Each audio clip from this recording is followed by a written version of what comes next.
Let's go to 1 Corinthians chapter 14 and we'll read from verses 1. पहला कुरिन्थियों के 14 के पहले आयत से पढ़ेंगे. Pursue love and desire spiritual gifts. प्रेम का अनुकरण करो, उसका पीछा करो और आत्मिक वरदानों की भी धुन में रहो. Now stop here. The Bible does not say pursue love or desire spiritual gifts. Bible ये नहीं कहती या प्रेम का पीछा करो या फिर आत्मिक वरदानों के पीछे भागो. The Bible says pursue love and desire spiritual gifts. Bible कहती है प्रेम का पीछा करो और आत्मिक वरदानों की धुन में रहो. That means before you desire a spiritual gift, you should pursue love. इसका मतलब इससे पहले कि आप आत्मिक वरदान चाहो, आपको प्रेम का पीछा करते होना. If you are not a man or a woman of God who is pursuing love, but you are just going after a spiritual gift, that is dangerous. अगर आप एक ऐसे व्यक्ति हैं जो प्रेम का पीछा नहीं कर रहे लेकिन आत्मिक वरदानों के पीछे भाग रहे हैं तो बड़ा ही खतरनाक है. Amen. Because let me tell you what happens. मैं आपको बताता हूँ. If you are not rooted and grounded in the love of God, अगर परमेश्वर के प्रेम में आप जड़ पकड़े हुए नहीं and you start to function, can I tell you, devil walks in gifts. और आप वरदानों में काम करने लग जाओ, मैं आपको बता सकता हूँ शैतान भी वरदानों में काम करता है.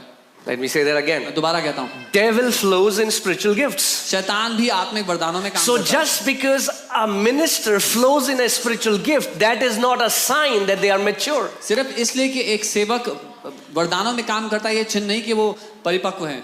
When Saul was finding his donkeys and he went to Samuel and the Spirit of God came upon the prophets, he began to prophesy. जब शाऊल गधों को ढूंढ रहा था और वो भविष्यद्वक्ताओं के बीच पहुंचा तो वो भी भविष्यवाणी करने लगा. When David was with Saul and Saul's men went to kill David, the Spirit of God came upon them and they began to prophesy. शाऊल के कुछ आदमी दाऊद को मारने के लिए आए थे और जब वो वहां पहुंचे जहां पर दाऊद था वहां भविष्यद्वक्ता थे और उनके ऊपर भी आत्मा आया, वो भी भविष्यवाणी करने लग गए. So first thing, पहली बात, say pursue love. बोले प्रेम का पीछा करो. So my question to you is, मेरा सवाल आपसे ये है, why do you want to flow in spiritual gifts? क्यों आप आत्मिक वरदानों में चलना चाहते हो? Why? क्यों?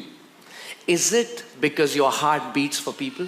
क्या इसलिए कि आपका दिल लोगों के भलाई के लिए धड़कता है? Or is it because you want the limelight on you? या इसलिए कि आपको अपने ऊपर limelight? Because can I tell you, the day you start flowing in gifts, people are going to put you on a pedestal. जिस दिन आप वरदानों में चलने लगे लोग आपको उठाकर एक बहुत ऊंची जगह पे रख देंगे. Like this.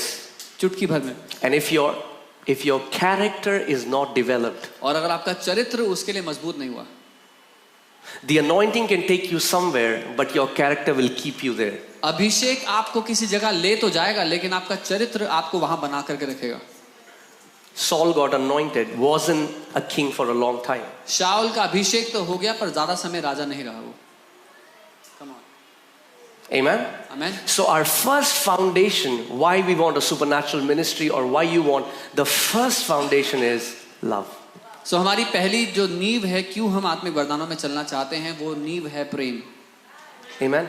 So prophecy, yes, I mean, like when you start to function in prophecy, God is going to give you details, names and numbers and all of that happens.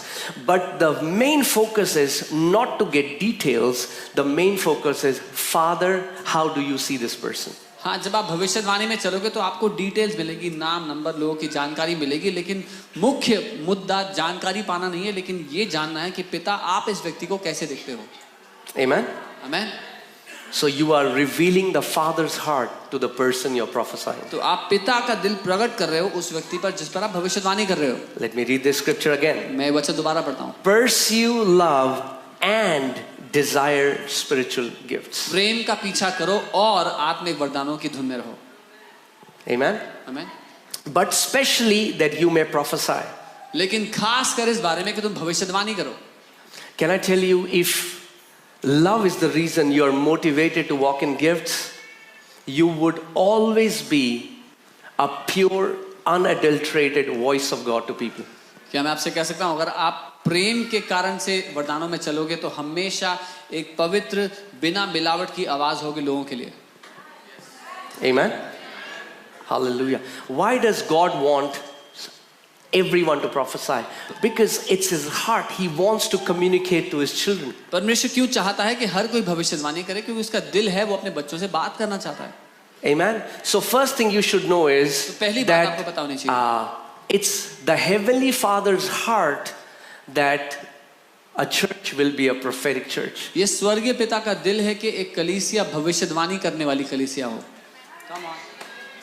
Amen. It's the Father's heart. ये पिता का दिल है. It's the Father's desire. ये पिता की चाहत है. Now, let's see third verse. तीसरी आयत देखते हैं. It says, "He who prays in tongues edifies himself. और यहाँ लिखा है जो अन्य भाषा में बोलता है वो अपनी उन्नति He करता speaks है. mysteries." वो रहस्यों की बातें Now, करता है. third verse. "But he who prophesies speaks edification and exhortation and comfort to men." परंतु जो भविष्यवाणी करता है वह मनुष्यों से उन्नति और उपदेश और शांति की बातें कहता है. But let me say that again, and I want you to hear it carefully. Catch the heart, okay? मैं दोबारा कहूंगा दिल जो है उस बात का उसको पकड़ना. But he who prophesies वो जो भविष्यवाणी करता speaks है edification, उन्नति की बात करता है, exhortation, उपदेश की बात करता है and comfort. और शांति की बात That करता है. means when I'm prophesying to someone, for example, God said, give a prophetic word to kings. इसका मतलब जब मैं किसी के लिए भविष्यवाणी करता हूँ, परमेश्वर ने कहा किंग्स जी के लिए What's भविष्यवाणी. my heart? क्या है My मेरा दिल? heart shouldn't be, let me impress him who I am. मेरा दिल ये नहीं होना चाहिए कि मैं उसको दिखाता हूँ कि मैं हूँ कौन. It shouldn't be, let all the attention of the room come to me that how awesome I am. वो ये नहीं होना चाहिए इस कमरे का ध्यान मुझ पर आए कि देखो मैं कितना बढ़िया आदमी हूँ. Because hear this. कि सुनिए, If the light on you is greater than the light in you, the light on you will destroy you. क्योंकि जो लाइट आपके ऊपर है अगर वो लाइट जो आपके अंदर चमक रही है उससे तेज वो ऊपर वाली है तो वो आपको नाश कर देगी. Amen. And can I tell you, एक बात बताऊं, we are not called to be shooting stars. हम टूटते हुए सितारे होने के लिए नहीं बुलाए. Okay? Shooting stars, people love, oh, they could. वो टूट के गिरते हुए सितारे देते लोग. That's not the ministry God wants us to have. परमेश्वर नहीं चाहता हम ऐसी सेवकाई The करें. Bible says the path of the righteous shines brighter and brighter and brighter. Bible कहती है धर्मी जन का मार्ग प्रकाशमान और प्रकाशमान होता चला जाता है. Amen. So that means when I am giving a prophetic word, इसका मतलब जब मैं एक भविष्यवाणी का वचन my दे रहा हूं, heart is मेरा दिल ये है that Lord, I want to bring edification. कि प्रभु मैं उन्नति लाना चाहता हूँ, I want to bring encouragement. मैं प्रोत्साहन लाना चाहता हूँ And I want to bring comfort to my brother. और मैं शांति तसल्ली देना So चाहता that हूँ. means after I give a prophetic word, the person who received the prophetic word is edified, is encouraged, and is comforted. Come on. इसका मतलब जब मैंने किसी को भविष्यवाणी का वचन दिया है उस वचन को पाने के बाद उस व्यक्ति को अपने जीवन की उन्नति महसूस होनी चाहिए, प्रोत्साहन महसूस होना चाहिए और शांति महसूस होनी चाहिए. Write it down if you're writing it down. लिख लीजिए अगर लिख रहे हैं. True prophetic works by love. सच्ची भविष्यवाणी प्रेम के द्वारा काम करती है.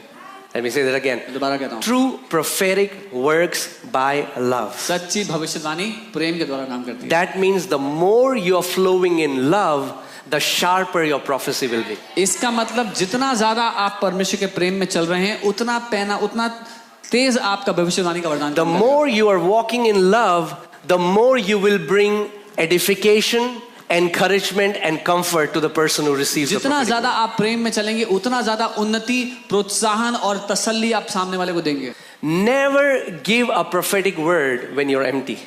भविष्यवाणी का वचन ना दे कभी भी अगर आप खाली हैं अंदर से. तो Do you know what empty means? खाली का मतलब पता है? You know, you have not been filling yourself with the Spirit. You feel empty. Never give a prophetic word when you're discouraged, when you are jealous of the person you're giving a prophetic word to, or you are wounded by them. जब आप खाली हैं, आपने अपने आप को पवित्र आत्मा से नहीं भरा है, या आप निराश हैं किसी कारणवश, या आप जिससे बात करने वाले हैं उससे आप जलन करते हैं, ईर्ष्या करते हैं किसी बात से, या उनकी वजह से आपको ठोकर लगी, कोई नाराजगी आपके दिल में उनकी वजह से. So when you're offended, जब आप नाराज, when you're hurt, शोकित होते, when you're bitter, कड़वे हो अंदर से किसी बात को लेकर, when how should I say,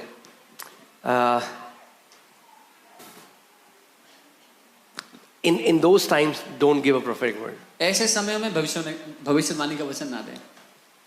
Second thing, दूसरी बात, don't tell people you should marry this person or you should not. Holy Spirit is telling me. Holy Spirit is telling me you have to marry this person. Same Holy Spirit lives in that person. Don't force, don't control, don't become a Jezebel. लोगों से जबरदस्ती ना कहें, जबरन ये ना कहें कि पवित्र आत्मा ने मुझे बोला है कि तुम्हें उससे शादी करनी है, वही पवित्र आत्मा उसके अंदर भी रहता है। कंट्रोलिंग ना बने, जेजेबेल की तरह ना करें। Are you guys with me? मेरे साथ हैं? See, you have to understand that the role of prophecy in the Old Testament and New Testament is different. आपको समझना होगा पुरानी वाचा में, नई वाचा में भविष्यद्वक्ता का काम अलग अलग है। In the Old Testament, पुरानी वाचा में people were spiritually dead. लोग आत्मिक रूप से मरे हुए थे। There were only 3 offices upon whom the Spirit of God used to come: केवल 3 दफ्तर थे जिनके ऊपर परमेश्वर का आत्मा आता था। prophet, भविष्यद्वक्ता, priest, याजक and king. और राजा। So if I am living in Old Testament, तो अगर मैं पुरानी वाचा में रह I have no idea what God wants. मुझे कुछ नहीं पता परमेश्वर So को क्या God चाहिए। sends a prophet तो परमेश्वर भविष्यद्वक्ता and he को says, "Thus says the भेजता है Lord." और कहता है यहोवा की ये वाणी है। In the new covenant, नई वाचा में that is not so. ऐसा मामला ऐसा नहीं है। As many as are led by the Spirit of God, they are the sons of God. क्योंकि जितने आत्मा के चलाए चलते हैं वे परमेश्वर के पुत्र हैं। Amen. Amen. In the new covenant, नई वाचा every में born again child of God has the Holy Spirit. हर एक नया जन्म पाए विश्वासी के पास पवित्र आत्मा है। So hear this. सुनिए। A prophet's role in the new covenant is not direction, it's confirmation. नई वाचा में एक भविष्यद्वक्ता का काम निर्देश दे रहा है, दिशा दिखाना नहीं है, लेकिन जो परमेश्वर ने पहले से कह दिया है उस बात पर मोहर लगाना है। Romans 12:6. रोमी 12 उसका 6। Having then gifts different according to the grace that is given to us, let us use them. If prophecy, then prophesy in proportion to our faith. जबकि उस अनुग्रह के अनुसार जो हमें दिया गया है, हमें भिन्न भिन्न वरदान मिले हैं, तो जिसको भविष्यवाणी का दान मिला है वो विश्वास के परिमाण के अनुसार भविष्यवाणी करे। Do you know, you can stir up your spirit man and you can give a prophetic word. आप जानते हैं अपने आत्मिक मनुष्य को आप तीव्र करके आप भविष्यवाणी का वचन दे सकते हैं। I'm telling you the truth. I can stir my spirit man and give a prophetic word to each one of you. I said each one of you. I can give a prophetic word to each one of you right now. मैं अपने आत्मिक मनुष्य को इस समय तीव्र करके उसको तेजी में ला करके हर एक को भविष्यवाणी का वचन दे सकता हूँ। Because everyone can prophesy according to their faith. क्योंकि हर कोई अपने विश्वास के अनुसार भविष्यवाणी कर सकता है। Doesn't mean you stand in the office of prophet. इसका ये मतलब नहीं कि आप भविष्यवक्ता के दफ्तर में खड़े हैं। Are you guys with me? मेरे साथ हो। But what happens is, क्या होता है? doesn't mean that that's what Holy Spirit wants you to do. इसका ये मतलब नहीं कि पवित्र आत्मा ये चाहता है आप करो। We have to live with the fear of the Lord. हमें परमेश्वर के भय के We साथ are जीना not है। boss. हम बॉस नहीं हैं। He is the boss. वो बॉस है। Amen? Amen. Yes, signs and wonders will follow a ministry. A ministry should never follow signs and wonders. चिन्ह चमत्कार हमारी सेवकाई का पीछा करेंगे, पीछे पीछे आएंगे, पर एक सेवकाई को कभी चिन्ह चमत्कारों के पीछे नहीं जाना चाहिए। Are you guys with me? And Yes, sir. it's the same with believers. विश्वासियों के साथ भी यही है। Do you know what the biggest misconception in the body of Christ is? That a prophet has to always prophesy. That's the biggest misconception. सबसे बड़ी गलत फहमी मसीह की देह में ये है कि एक भविष्यद्वक्ता है तो उसको भविष्यवाणी देनी पड़ेगी। And people take it in their ego. और लोग इसको अपने अहम पे अगर मैं प्रॉफिट हूं तो मुझे नंबर बताना पड़ेगा, नाम बताना पड़ेगा। अरे अगर पवित्र आत्मा नहीं बता रहा तो वचन सिखाओ। That's our main calling, to teach the word of God. सबसे पहली calling fivefold ministry की वचन सिखाना है। If I am a prophet, then I have to tell number details. If the Holy Spirit is not giving, teach the word. The first calling of the fivefold is to teach the word. Amen. Many people want to eat from the land of prophetic promise and not from the land of the promises of the word of God. बहुत से लोग भविष्यवाणी के वायदे के देश में से खाना चाहते हैं, लेकिन लिखित वचन के वायदों के देश में से नहीं। Amen. अब ये सोचिए, if I can say it this way, अगर मैं ऐसे कहूँ, that's the only example I'm getting right now. एकमात्र उदाहरण है। जो केक का बेस है, The base of the cake, that's the word of God. वो परमेश्वर का वचन है। उसके ऊपर जो टॉपिंग जो भी आप लगाते हो, क्रीम और जो All the भी, cream and the topping, that's the prophecy. वो prophecy है। Amen. अगर बेस हटा दोगे, If you remove the base, Amen. So let the base be base. तो जो बेस है वो अपनी जगह पे, Let the foundation be जो foundation. नींव है वो रहे। The foundation is the word of God. वो नींव परमेश्वर का वचन है। Amen. When you want to walk in prophetic because you love your love for people, you see what happens. जब आप भविष्यवाणी करना चाहते हो क्योंकि आप लोगों से प्यार करते हो, तब देखो क्या होगा। Undergo the training. उस प्रशिक्षण में से गुजरो। And many times Holy Spirit will show you something, doesn't mean you have to go and say everything. कई बार पवित्र आत्मा को आपको कुछ दिखाएगा, इसका ये मतलब नहीं कि आपको जाकर सब कुछ कहना है। तुम्हारा ना एक्सीडेंट होने वाला है. Oh, you're gonna meet an accident. If God shows you that somebody is in danger, He's showing you that you will bend your knees and pray for those people. अगर परमेश्वर आपको दिखा रहा है किसी का कुछ बुरा हो रहा है, तो वो इसलिए दिखा रहा है ताकि आप घुटनों पर आकर उसके लिए प्रार्थना करो। And I pray every person who is here, I'm going to pray and I pray that prophetic gift will be activated in your life. और मैं प्रार्थना करता हूँ हर व्यक्ति जो यहाँ मौजूद है, भविष्यवाणी का वरदान There will be a stirring in your spirit. आपकी आत्मा में एक जागृति आनी चाहिए। But as I said, जैसा मैंने कहा, handle this gift with humility. नम्रता के साथ इस वरदान को Handle संभालें। this gift so that you become a blessing for others, so that you don't control other people. नम्रता के साथ इस वरदान को संभालें ताकि आप दूसरों के लिए आशीष का कारण बन पाएं।